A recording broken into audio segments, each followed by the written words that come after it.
Hey, what's up, everybody? It's Charles, and welcome you guys to another episode of the Dreamerspro Show, where we cover everything from sports, hot topics, classic debates, entertainment, and we give you guys a fresh perspective on things and how we see them. And today we got a pretty interesting show for you guys that we want you guys to stick around for, so please make sure you like the video and subscribe to the channel. Now, today we're going to be talking about the Los Angeles Lakers, one of the most interesting teams in all of sports, certainly one of the most interesting teams in the entire NBA. Why? Just because of the drama that's always surrounding them.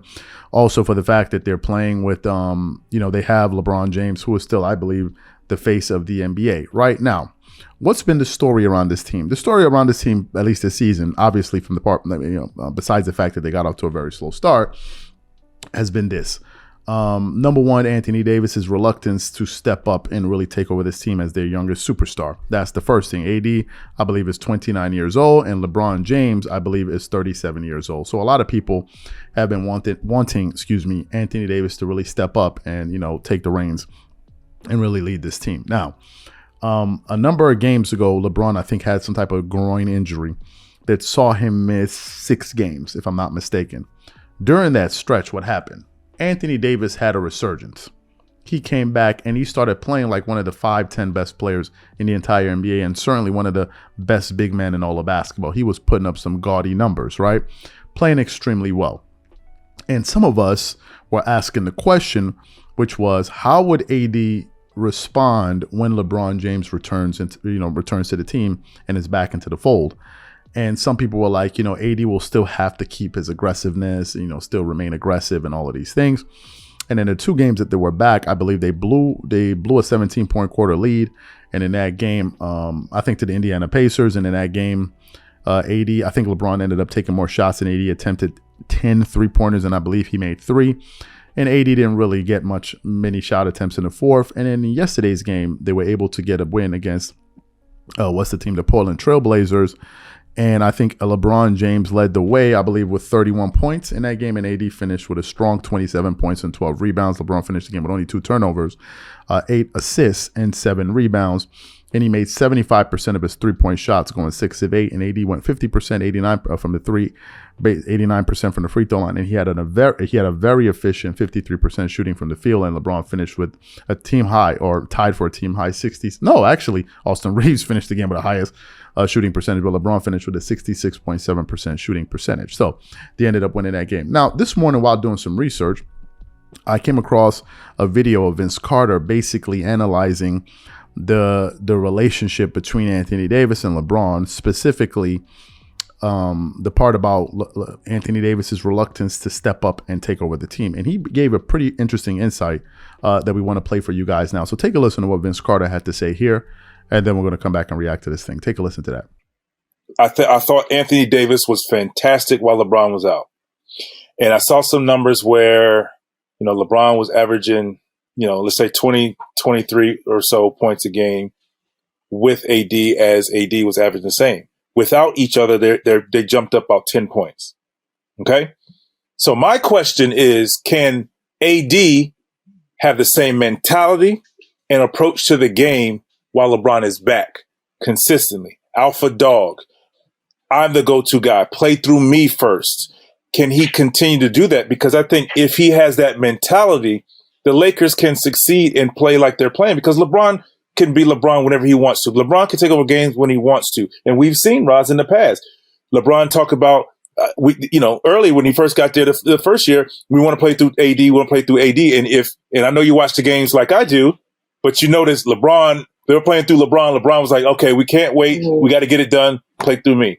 And then we'll just let AD catch up as he does. But now I think this is a great opportunity for AD to now take the reins, as LeBron has been saying and wanted to do in the organization for so long. Mm-hmm. The time is now. And I think if they're able to do that, then in my opinion, I think the organization get a better assessment of what they really need. Yes, they need shooters. I get it. But then you'll see what else they can find to complement an Anthony Davis-led team with LeBron James, respectfully. Why does there seem to be an on-off switch? What is it that impedes the ability for, AD to play at that level when LeBron's sharing the court with him? Is there something I think about he has Sorry. Go ahead. No, I was going to say, is it a mental challenge? Is it actually something about strategically how the court is set up? Or, look, when you got LeBron James on the court, that's the best person on the court to run an offense through. And that's what I was going to say. I think it's a respect thing. He respects who and what LeBron James has done in the game. But at the same time, you are allowed to, and you should, and nothing wrong with you respecting him. But when that guy that you respect is now trying to give you the reins and wants you to take over and be the go-to guy, and he can compliment you, you should take that as an honor and run with it. I mean, I don't know. I honestly haven't talked to AD, but I don't know what's his hesitation. But I think playing like this, because I know these guys hear the whispers. I mean, as players, you hear, especially those who frequently, roam and scroll through social media. They hear what's being or see what's being said about them. So we're saying, he's hearing. Can AD lead a team? Is he washed? I don't want to say washed because he's still playing great basketball. So maybe they're not saying that, but is he still the top 5 player? Let's just say that. Mm-hmm. And he hadn't played at that level or had that approach. I think now he's doing so while LeBron is not on the floor. I'd like to see, yes, he was averaging like 22. He was getting like 22 a game, with him, but it didn't pass the eye test for some players. It's like, yeah, he's doing it, but it was like a quiet 22. You really wasn't sure if he was there. Now AD is that guy right now. That's how well he's playing, So I don't know if it's just hesitation, but I say swing for the fence. If I'm his teammate, I'm like, bro, swing for the fence. You see when you play like this, what happens to our team? So you heard what Vince had to say there. Basically, he's saying that Anthony Davis is afraid to take over the team because of his respect. His great respect, reverence for LeBron James. Now, I don't think that those comments are, silly or like they don't have any substance. They do. The fact of the matter is Anthony Davis does look up to LeBron. He was very, very excited to play with LeBron when the opportunity, came, and, you could see when they're even sitting in post-game conferences, you could see how you could look at him and you look at the body language like, yeah, I'm sitting next to LeBron James. And that's good, right? LeBron is also the older player. I believe LeBron is his senior by what? 7 or 8 years. So LeBron is also an older player. Obviously, when they became teammates, he was also the more accomplished player. So Anthony Davis, as a very young, talented player, obviously wanted to pick the brains and kind of follow the lead of the guy that was already a 3-time NBA champion, I believe a 4 times regular season MVP, and all of that stuff. So it would make sense for him to follow him. However, here's the problem. The problem is LeBron is old. LeBron is 37 years old, 37, 38 years old, whatever, however you want to call it. And LeBron cannot do the things that he used to do at an earlier age. So AD should be the one taking over the team and taking over the scoring burden and all of these things. However, I don't think it's as simple as saying AD needs to take over the team. You have to look at the position Anthony Davis plays. Anthony Davis is not a guard. He's not a 3. He's not a 2. Anthony Davis is a power forward / center at times. Why am I bringing this up? I'm bringing it up to say Anthony Davis cannot feed himself the ball. He can't inbound the ball, bring the ball up the court, set up himself. No. That's something that's done by the point guard or the point forward in the case of LeBron James. These guys have to make a concerted effort to get Anthony Davis the ball. It's all a decision. So LeBron and these guys have to decide that Anthony Davis, that the offense should run through him. That's the one thing. Anthony Davis should also show, some level of aggressiveness and that he wants to be the number 1 option. Now, he's shown that in the absence of LeBron, but he still needs to show that, when even when LeBron is there. I think there are 2 things at play here.